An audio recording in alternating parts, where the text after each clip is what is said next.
புரிஞ்சுக்கோங்கய்யா, உலகம் முழுக்க மிகப்பெரிய சாதனை பண்ணவங்க அத்துணை பேரும் அறிந்தோ அறியாமலோ இந்த குவாண்டம் ஃபீல்ட இம்பாக்ட் பண்ணியிருக்காங்கய்யா.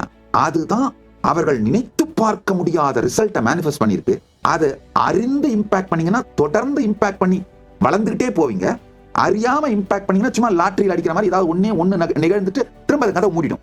ஏதாவது ஒரே ஒரு கண்டுபிடிப்பை கண்டுபிடிச்சிட்டு அதுக்கு மட்டும் நோபல் பிரைஸ் வாங்கிட்டு உட்காந்துட்டு இருப்பீங்க. இந்த மாதிரிலாம் நடக்கிறவங்க அறியாம இம்பாக்ட் பண்ணவங்க, அந்த கதவை திறக்க வச்சவங்க.